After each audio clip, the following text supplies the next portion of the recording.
જોડાઈ રહ્યો છે. સંત શ્રી આશારામજી પબ્લિક સ્કૂલના કેટલાક બાળકો આજે પોતાની અવનવી કૃતિઓ રજૂ કરવાના છે. તો ચાલો તૈયાર છીએ અમે આપની કૃતિઓને માણવા માટે. પણ એ પહેલા આજનું જ્ઞાન બિંદુ પીરસી દઈએ.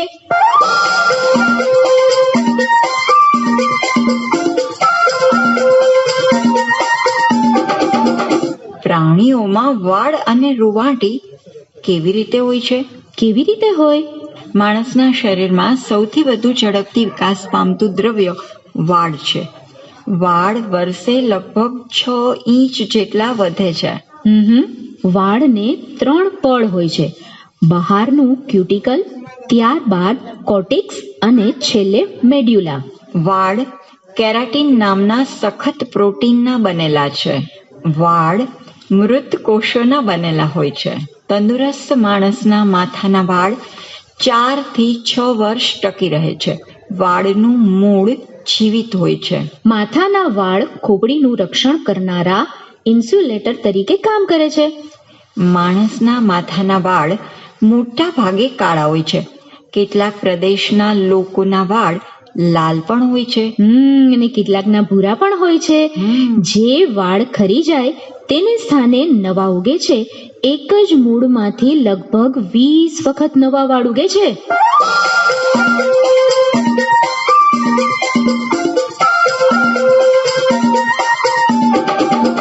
વાળ અને રૂંવાટીની આ માહિતી પછી હવે આ બાલ દોસ્તોને આપણે સાંભળવા જ રહ્યા. જેનીશ તૈયાર છે આપણી સાથે બાળ ગીત લઈને. તો ચાલો સાંભળી જ લઈએ.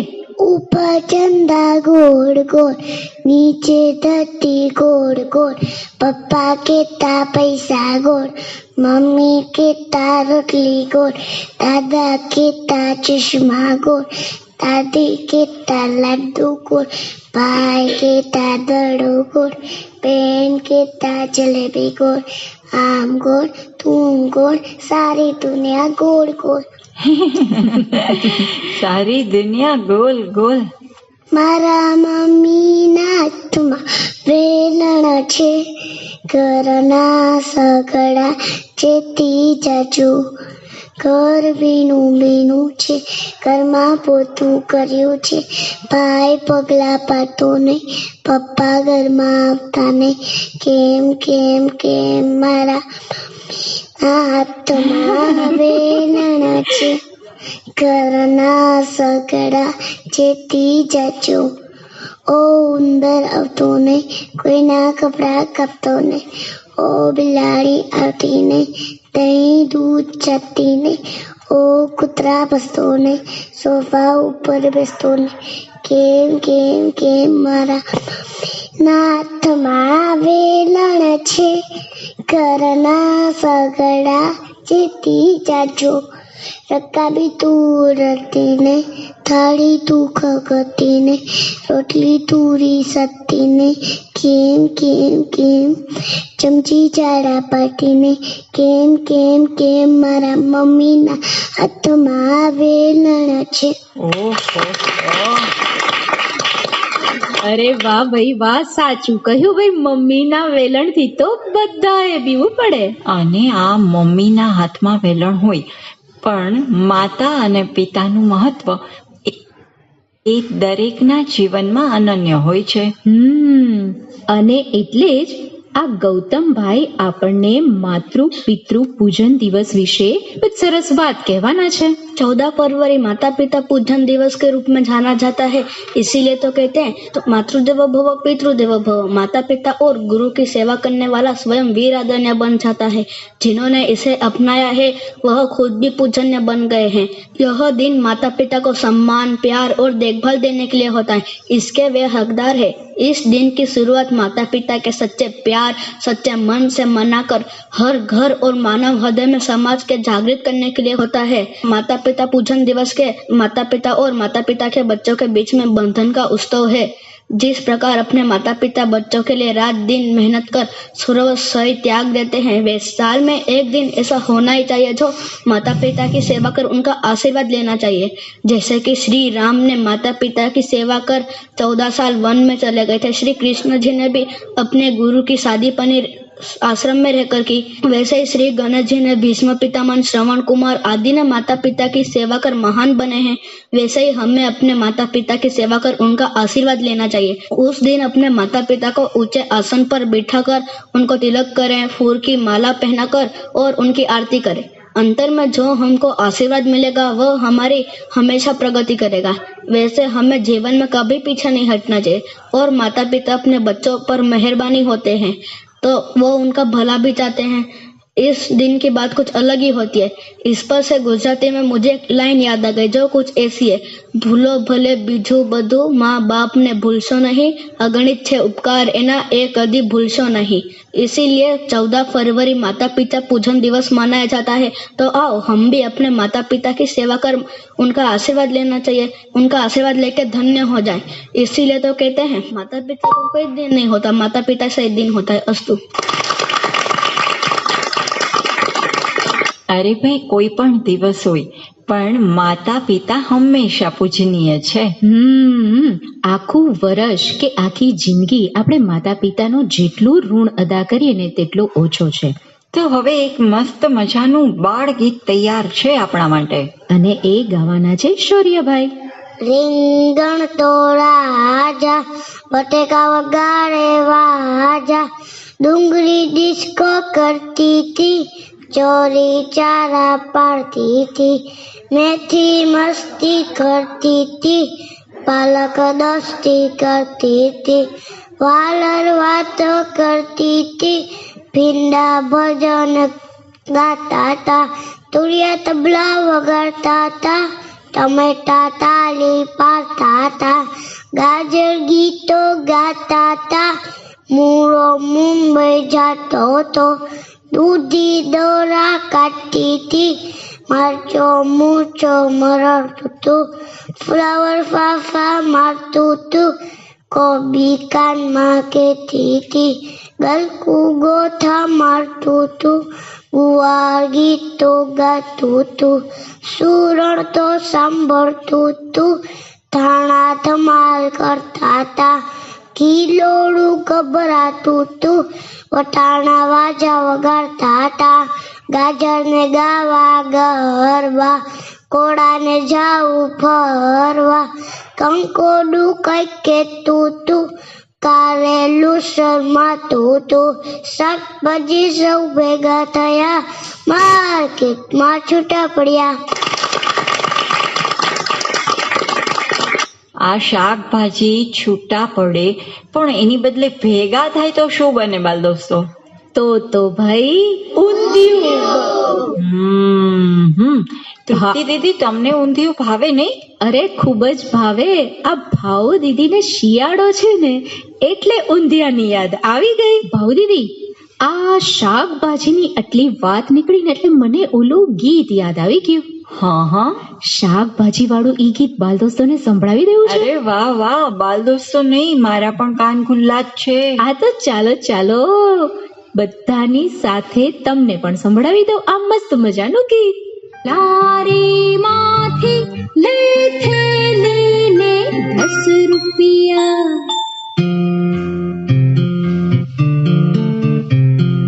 ટબોડિયો ઢીલી ચટ્ટી પર મેલો ગંજી પહેરીને, નાખી થેલી ખભે કૂદતો પહોંચ્યો નાકે શેરીને.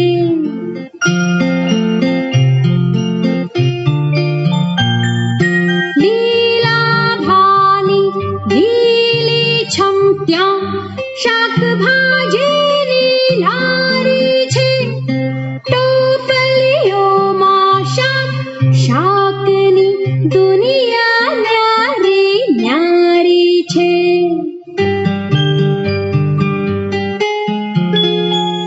ઉછર્યા સાથે ડલા ભાઈની લીલી લીલી વાડીમાં, લીલા ઘા લઈ આવ્યા ત્યાંથી બેસાડીને ગાડીમાં. એક દિવસ રમતા તાને ઝૂલતા તાભીની ક્યારીમાં આજે ડાયા થઈને સૌ ગોઠવાઈ ગયા છે વારીમાં. લારી ઉપર જાત જાતના શાકની ભરચક છાબડીઓ જોઈ રહ્યો ભારે અચરજથી કોળી આંખે ઢબુડીઓ.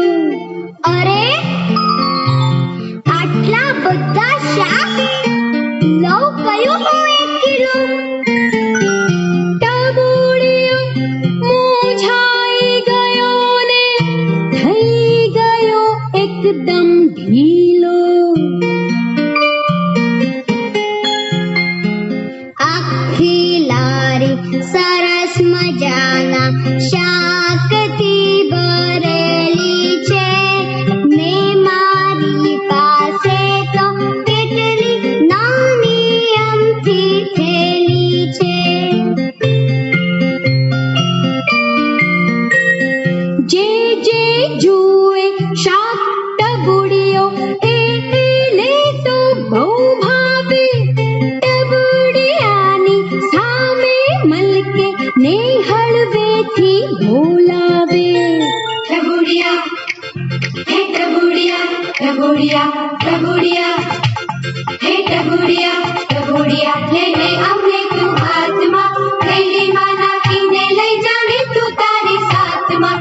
ટબુડિયા, હે ટબુડિયા, ટબુડિયા, ટબુડિયા, હે ટબુડિયા, ટબુડિયા. ત્રાજવા સામે જોઈ ટબુડીઓ મનમાં વિચારે, કયું શાક આમાં છે મોઘું, કયું ખરેખર છે ભારે.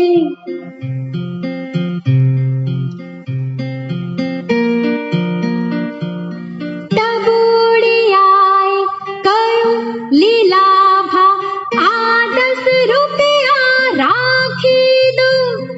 થેલીમાં લારીના શાક બધાએ થોડા નાખી દો.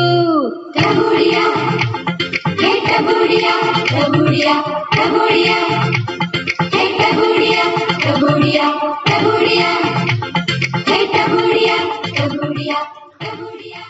વાહ ભાઈ વાહ, તૃપ્તિ દીદી તો ઊંધિયાની લાલચ વધારી દીધી. આજે ઘરે જાઉં ને હમણાં કાર્યક્રમ પૂરો કરું એટલે એ ઊંધિયું બનાવવાનું ચાલુ. ચાલો હું પણ આવીશ સાથે હો ને.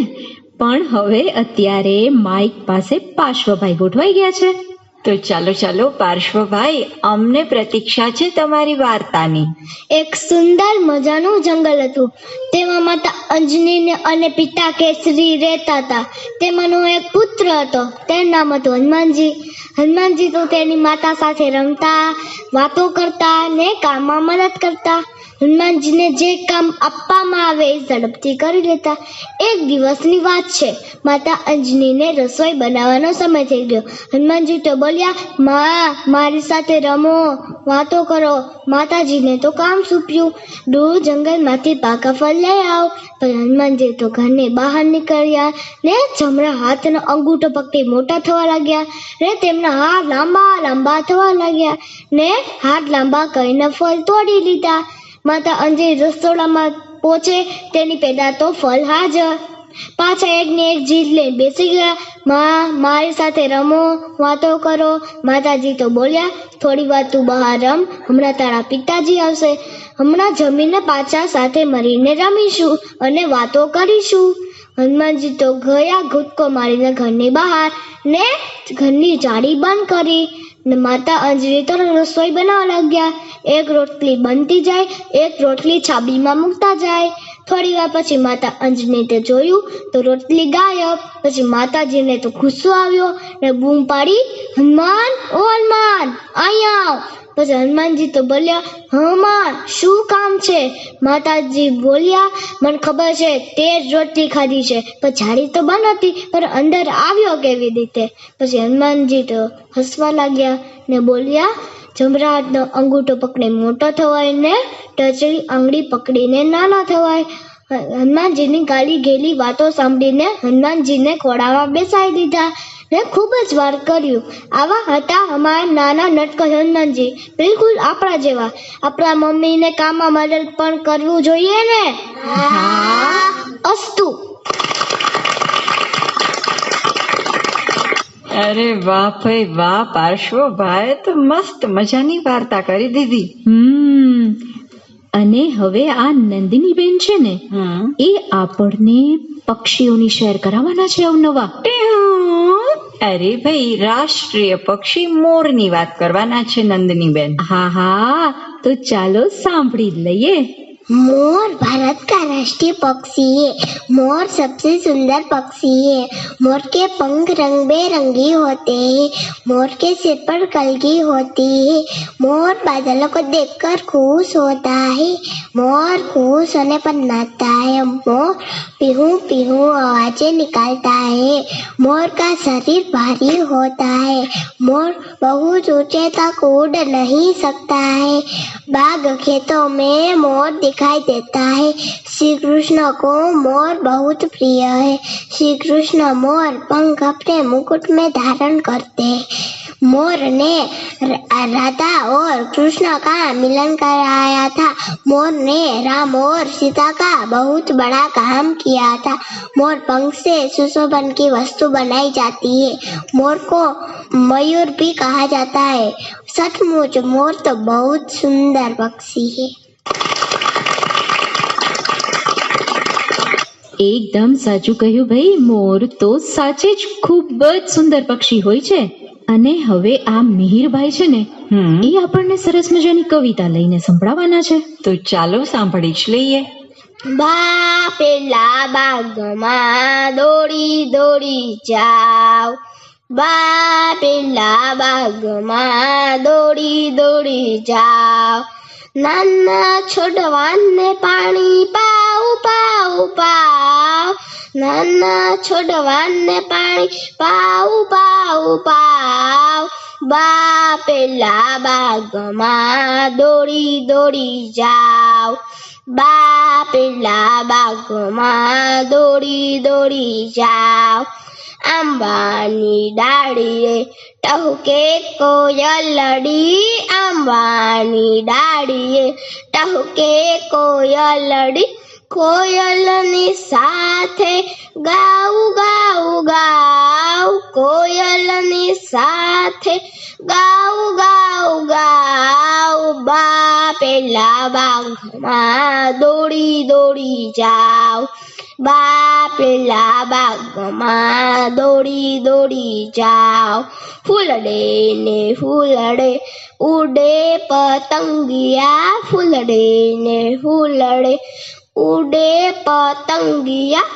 હું તો એને પકડવા જાઉં જાઉં જાઉં. હું તો એને પકડવા જાઉં જાઉં જાઉં. બા પેલા બાગમાં દોડી દોડી જાવ. બા પેલા બાગમાં દોડી દોડી જાવ. હરિયાલા બાગમાં નાચે છે મોરલો. હરિયાલા બાગમાં નાચે છે મોરલો. મોરલો બોલે મેં આવું આવું આવ. મોરલો બોલે મેં આવું આવું આવ. બા પેલા બાગમાં દોડી દોડી જાવ. બા પેલા બાગમાં દોડી દોડી જાવ. ભાવ દીદી, આ મિહિરભાઈએ તો આપણને સરસ મજાની કવિતા સંભળાવી. પણ હવે વીર શહીદોના બલિદાન વિશે આપણને તમન્ના બેન કંઈક સરસ મજાની વાત કરવાના છે. તો ચાલો સાંભળી જ લઈએ તમન્નાને. વર્ષો પહેલા સ્વામી વિવેકાનંદે ઘોષણા કરી હતી કે ભારતની ભૂમિ પુણ્ય ભૂમિ છે, મારું એ ઊંચામાં ઊંચું સ્વર્ગ છે. બધા દેવોને બાજુએ મૂકી એક ભારત માતાની ભક્તિ કરો.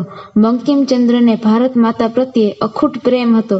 બંગાળના મહાન લેખક શ્રી બંકિમચંદ્ર ચટ્ટોપાધ્યાયે ભારત માતાની વંદનાનો મંત્ર આપ્યો. તેમણે સન 1876માં આ વંદે માતરમ ગીત લખ્યું, જે તે જ વખતે તેમના સામયિક બંગ દર્શનમાં પ્રગટ થયું હતું. પછી બંગાળી ભાષામાં પોતાની આનંદમઠ નામની નવલકથામાં લખ્યું હતું, સુજલામ સુફલામ મલયજ શીતલામ શસ્ય શ્યામલામ માતરમ વંદે માતરમ. ભારતના સ્વાતંત્ર્ય સંગ્રામ સમયે વંદે માતરમ એક લોકપ્રિય સૂત્ર હતું અને આજે પણ છે અને આ ગીત ગવાય છે. સન 1882માં આ ગીતનો બંકિમચંદ્રે પોતાની આનંદમઠ નામની નવલકથામાં ઉપયોગ કર્યો હતો, પણ ગીત નવલકથાથી સ્વતંત્ર છે. સન 1896થી આપણા રાષ્ટ્રીય ગીત તરીકે આ ગીત સતત ગવાતું આવ્યું છે. સન 1947માં દેશ આઝાદ થયો એ પછી આપણી લોકસભાની પહેલી બેઠકમાં પંડિત ઓમકારનાથજીના કંઠે ખાસ આ ગીત ગવાયું હતું. આખીરે સ્વતંત્રની લડત દરમિયાન આ ગીત ગવાયું છે અને એની ખાતર અનેકે જેલ ભોગવી છે, ચાબુકના માર ખાધા છે, ગોળીઓ ઝીલી છે અને શહીદ થયા છે. સન 1906માં આપણો જે રાષ્ટ્રધ્વજ નક્કી થયો તેમાં વચલા પટ્ટામાં વંદે માતરમ લખાયું હતું. પારસી પરિવારમાં જન્મેલા માદામ ભીખાઈજી કામાએ સન 1907માં યુરોપના દેશોની પરિષદમાં ભારતનો જે ત્રિરંગી રાષ્ટ્રધ્વજ ફરકાવ્યો તે આ જ વંદે માતરમ વાળો ધ્વજ હતો. તૃપ્તિ દીદી, બોલો બોલો. આ ઘડિયાળ સામું તો જુઓ. અરે હું તો ક્યારની જોઉં છું અને તમને ઈશારા પણ કરું છું કે ભાઉ દીદી, હવે કાર્યક્રમ પૂરો કરવાનો સમય થઈ ગયો છે. તો ચાલો ભાઈ, કાર્યક્રમ પૂરો કરવાની રજા લઈ લઈએ બાલ દોસ્તો પાસેથી અને શ્રોતા મિત્રો પાસેથી. અને સાથે એ પણ કહી દઈએ કે આજના કાર્યક્રમનું નિર્માણ કર્યું હતું ભરત કરમટાએ. તો બાલ દોસ્તો, આવતા રવિવારે સવારે ફરીથી મળીશું એ વાયદા સાથે અત્યારે અમને આપો રજા અને કહી દો આવજો.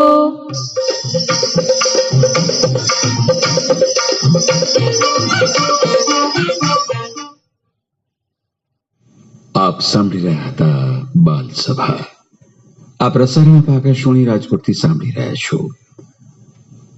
શ્રોતા મિત્રો, થોડી જ વારમાં વિવિધ ભારતી કાર્યક્રમનો ખુલશે પિટારા. પિટારામાં આજે બોમ્બે ટોકીઝ અંતર્ગત લેખક, નિર્દેશક, ગીતકાર સંજય છેલ સાથે વાતચીતનો પહેલો ભાગ. એ સાંભળીએ તે પહેલા સાંભળી લઈએ આ જાહેરાતો. શિયાળે